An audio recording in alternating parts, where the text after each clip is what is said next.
All right. So you still have the you have the screen up, right? It's a story time. Yeah. So I know you're all going to figure out who this is, but I'm just going to tell you a little background story on this bishop for today. So the Church of England once sent a missionary priest to Africa to pastor and evangelize a rural town. While there, the missionary met a young boy who became his most faithful acolyte. At one point, the boy became ill and had to be hospitalized. Unfortunately, because of the poverty and politics, the nearest hospital was a long way off. But during the child's illness, the priest visited him regularly and told him stories from the Bible, stories of Moses and Miriam in Exodus, of David and Goliath, of Mary and her baby. Eventually, the boy recovered and went home. The church reassigned the priest, but he and the boy stayed in touch. In fact, the boy later went on to become ordained. The missionary's name was Trevor Huddleston. You all know who the any guesses on who this bishop? Desmond Tutu. Yeah, right, exactly. Yeah, great story. Tutu. So a lot of interesting stories about Desmond Tutu, of course. Born Desmond Mpilo Tutu in 1931 in Klerksdorp, South Africa. Let's see. There is something missing for my, hang on.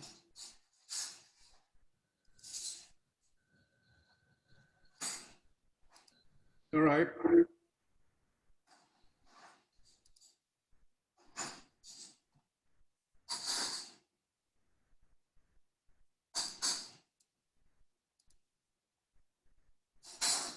You got it up twice. So anyway, his father was an elementary school principal, and his mother worked as a cook and cleaning at a school for the blind. And of course, naturally, we all know that back then the apartheid was in place, and Black Africans were denied the right to vote and forced to live in specific areas. We originally segregated. Sort of like America. Yeah, right, almost. They actually had to have a passport to go from one section to the other. Yeah, I know, isn't it horrible? The things we do to each other as human beings. It's like the Palestinians in Israel right now. But anyway, he, as we talked about a minute ago, he got to know Trevor Huddleston, the priest. He saw him one day tipping his hat to an African lady, to a black lady, and that really made an impression on him. Because why would he do that in that society? You know, reminds me of the story of Michael Curry's father seeing black and white people share the same communion cup, you know, in the South, Right. during Jim Crow era. So that those kinds of things, simple little symbols and acts of equality, when institutional racism is in place, can have a big impact on people. So 1950, he graduated from high school. He was actually accepted into medical school, but could not afford the tuition. And then he took accepted a scholarship to study at Pretoria Bantu Normal College, which of course normal colleges are colleges that train teachers. So he became a teacher. Teachers make a lot more than doctors anyway.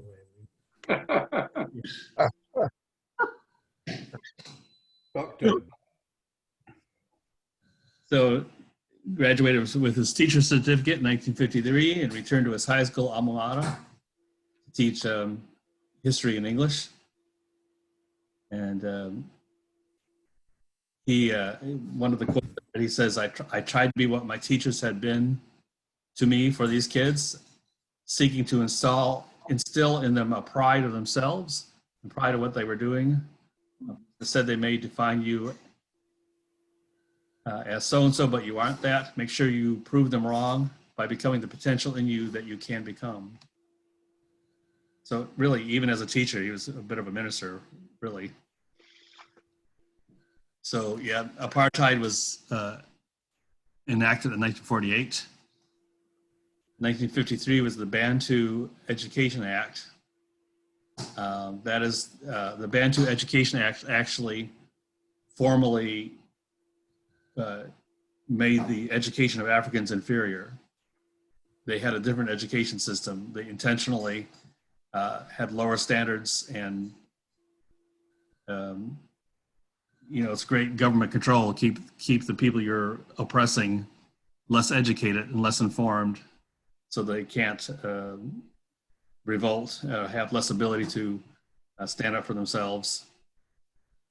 So that was the Bantu Education Act. Are we talking about South Africa? Yes. Yeah. Yeah. Well, right. Keep I know. going. Welcome, Dave. Good morning. Morning. Sorry I was late. Oh, that's good. Glad you're here. In fact, the government spent 1/10 as much money on education of black students as on the education of white students, student per student. And so this is the reason he quit teaching. He says he couldn't do it because of the disparity of how black Africans were treated versus white South Africans.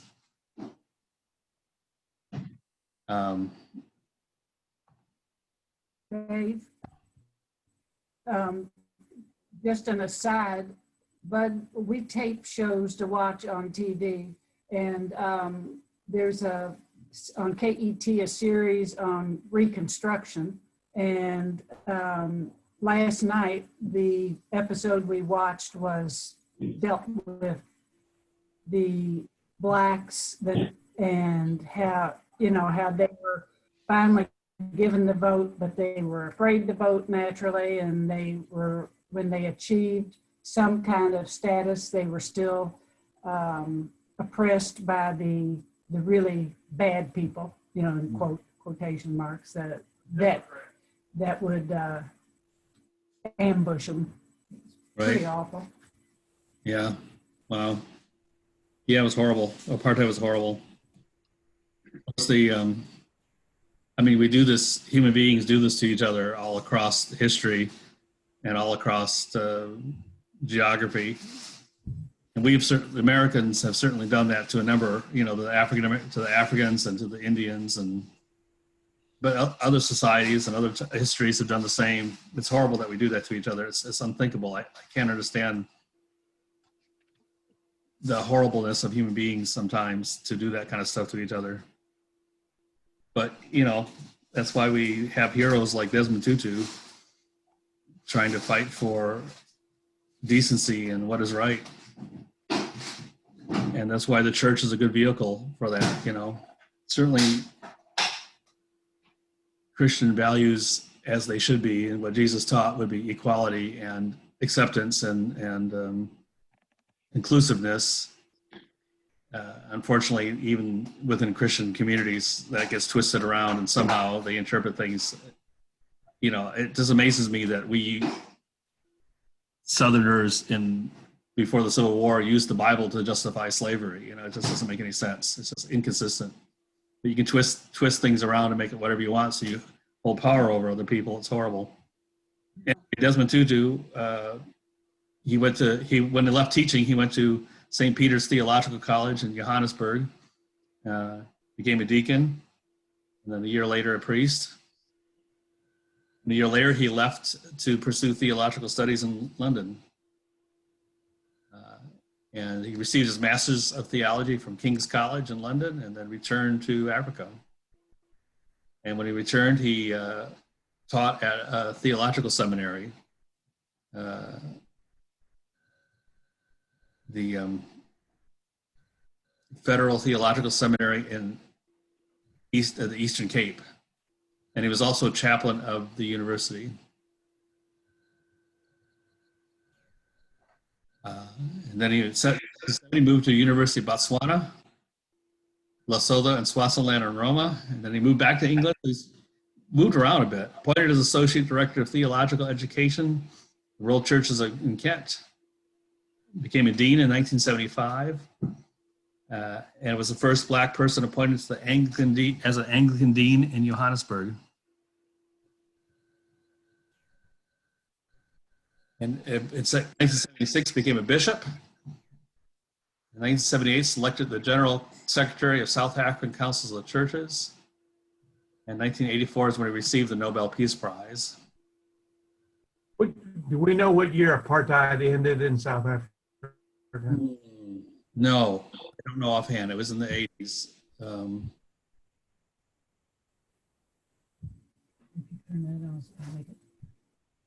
He says, a quote from him is, "I never doubted that ultimately we were going to be free, because ultimately I knew there was no way in which a lie could prevail over the truth, darkness over light, life over death." 1985, appointed Bishop of Johannesburg. Apartheid ended in 1994. 94, that late. Oh, wow. Yeah. Boy, geez. He fought for, he and, of course, Nelson Mandela, they fought this their whole lives, basically. Yeah. Desmond Tutu is still alive, by the way. He's retired now, but boy, they spent a long time fighting that, didn't they? Yeah. 1986, he became the first black person to hold the highest position in the South African Anglican Church, chosen as Archbishop of Cape Town. And then he was named president of All Africa Conference of Churches, and was in that for 10 years. Oh, 1993, yep, okay. And of course, Nelson Mandela became president. In actual fact, there was no apartheid in South Africa until it gained its independence in 1948, because it was, a colony then. Right. There was apartheid in the colonies, but then it became independent, and right after that, of course, the Boers were the leading party in South Africa, and they're the ones who imposed apartheid, rigid apartheid. Yes, right. Yeah, very rigid. Yeah, you're right. It was the independent South Africa, not a colony. All right, we got some. Peter, what year was the Boer War? Oh, late 1800s, 1890, maybe to 1900 and something. Yeah, that was when Winston Churchill was an army person then, or he was with the papers, I'm not sure which. It was a mess. So a few quotes from Desmond Tutu. If you are neutral in situations of injustice, you have chosen the side of the oppressor. If an elephant has its foot on the tail of a mouse and you say that you are neutral, the mouse will not appreciate your neutrality.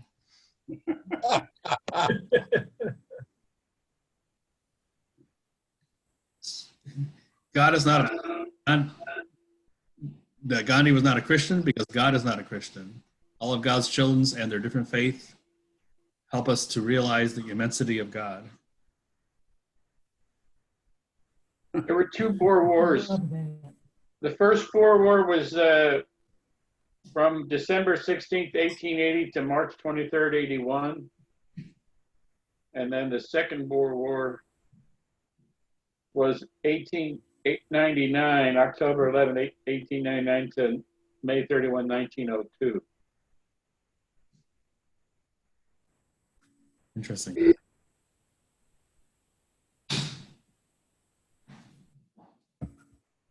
Where were the Boer Wars fought at? Well, in South Africa. Was it South Africa? Okay, yeah. God's love is too great to be confined to anyone's side of a conflict or to any one religion.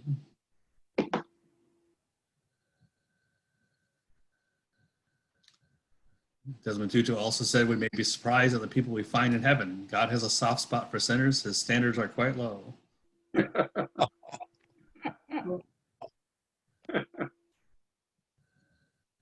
He also said, "Be nice. They need you to rediscover their humanity."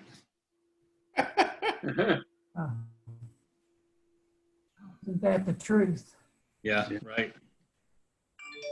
All right. So Desmond Tutu has authored several books. 1999, No Future Without Forgiveness, God Has a Dream, an African prayer book, a children's book called God's Dream.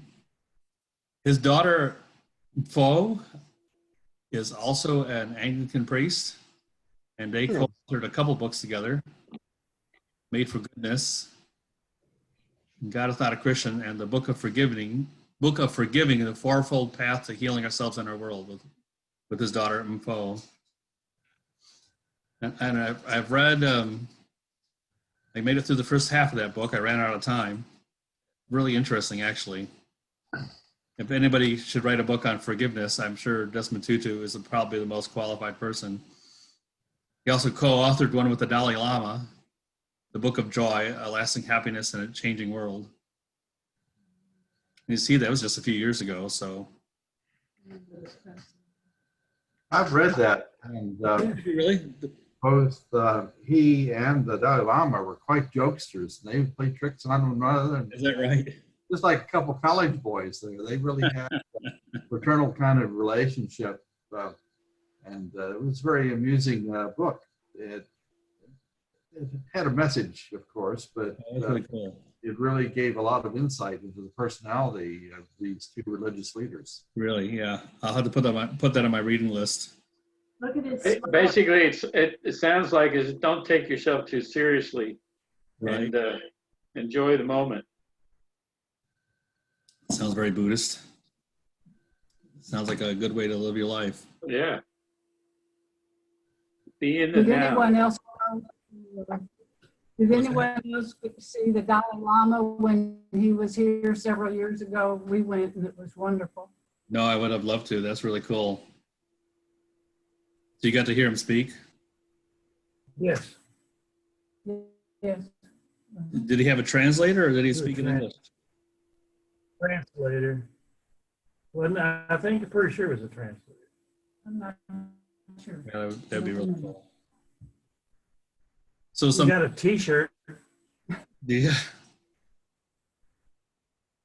Some excerpts from the Book of Forgiving. So the fourfold path that he names is, first of us telling the story of what happened, and then naming the hurt, granting forgiveness, and renewing or releasing the relationship. And he talks a great deal in this book about these steps and how to go through them. And some of the things he went through after apartheid was ended. He was on committees where they would address some of the atrocities that happened and have the perpetrators and the victims or families of the victims in the room together, trying to make peace between them. And those are some of the stories he tells in the book. And he goes, these are the steps they go through in that process, in that committee. And he was on it. That was something that lasted for several years. I can't imagine going through that on either end as a perpetrator of the atrocity or the victim or the families of the victim. That had to be really hard to go through. But he saw that as part of the healing process in South Africa. Well, Nelson Mandela was really quite the man who became the first president of the New South Africa. And his approach, really, forgiveness, I mean, the brutal nature of his existence prior to that, you would think he'd be full of hate and whatever, but he rose above that, and he helped that nation pull itself back together, and Right. truly amazing. Yeah, I agree. And really, I think it was Nelson Mandela and Desmond Tutu together, the two of them, that helped bring healing and wholeness to South Africa, post-apartheid especially. Yeah, there's still a lot of injustice down there. Oh, I'm sure there is. I'm sure there is. So some excerpts from the book that I thought were really good. One is he said, forgiveness is the way we return what has been taken from us and restore the love and kindness and trust that has been lost. With each act of forgiveness, whether small or great, we move toward wholeness. Forgiveness is nothing less than how we bring peace to ourselves and our world.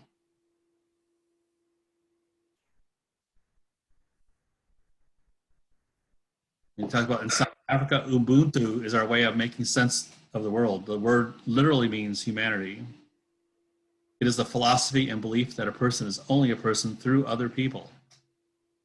In other words, we are human only in relation to other humans. Our humanity is bound up in one another, and any tear in the fabric of connection between us must be repaired for all of us to be made whole. This interconnectedness is the very root of who we are.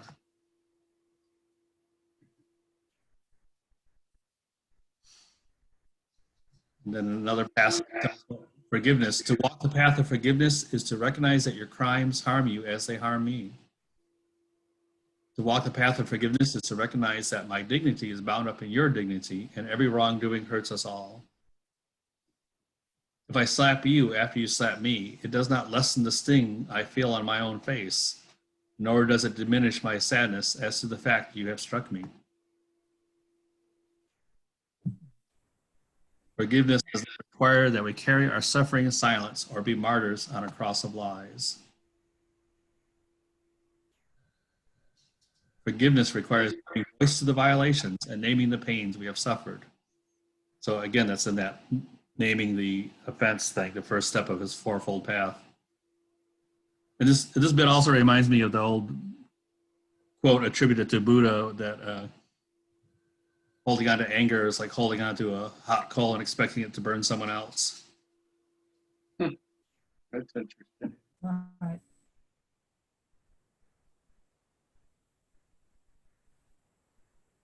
In the book, he also Gaelic proverb that says, "Nothing is easy for the unwilling."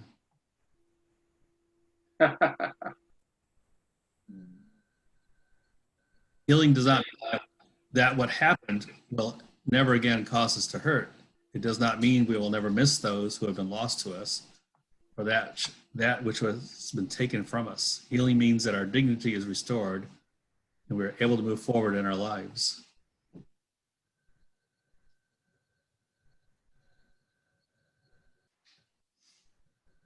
We sit in the midst of our hurt and loss, and we face the choice of which path to take, retribution or reconciliation.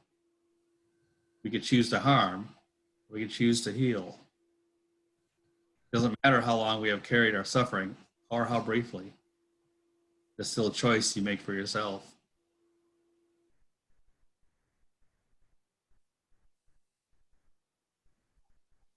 It doesn't matter whether the person is contrite or remorseless. It doesn't matter if the one who harmed us does not acknowledge to admit the harm. It doesn't matter if we believe that person is not paid for his or her crimes against us.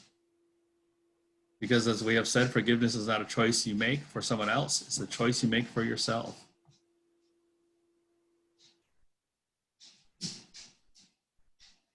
And forgiveness does not face accountability. It's not about turning a blind eye or even turning the other cheek. It's not about letting someone off the hook or saying it's okay to do something monstrous. Forgiveness is simply about understanding that every one of us is both inherently good and inherently flawed. Within every hopeless situation and every seemingly hopeless person lies a possibility of transformation. All right. He is quite the prophet, isn't he? Yeah, right. Yeah, it amazes me with everything that he saw and everything he's been through, the depth of forgiveness. And I think that's why he probably has the most credibility in writing a book on forgiveness of anybody. Very Jesus-like, there's no doubt about that. Mm-hmm. Yes. There's a similarity between what he said some time ago and what the present Archbishop of Canterbury is thinking, his stream. Oh, yeah? What's that, Peter? Well, I think the Archbishop of Canterbury is all about forgiving and joining people together, but I don't think he's exactly saying you have to forget what happened, but you have to move on. Right. Yeah. He's big on reconciliation, if I remember. Yes. Yeah, that is one of his big themes. You're right. Yeah. Yeah, I found this book really interesting. Like I said, I only got about halfway through, and then I ran out of time. I would like to finish it, but certainly a lot of good writing by this man. As I said, he's retired now, and he's still working, you know, in the church doing things like writing books and speaking, but he's retired as bishop, formerly retired as a, you know, employed clergy. And that's it for Desmond Tutu. Next week, Amazing man. next week we'll start talking about Barbara Harris, the first female bishop.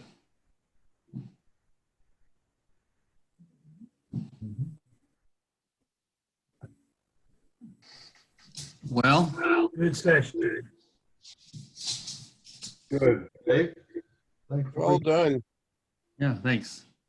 Any other comments or discussion? Won't see, Liz and I are going to go to church next Sunday, so we won't see you.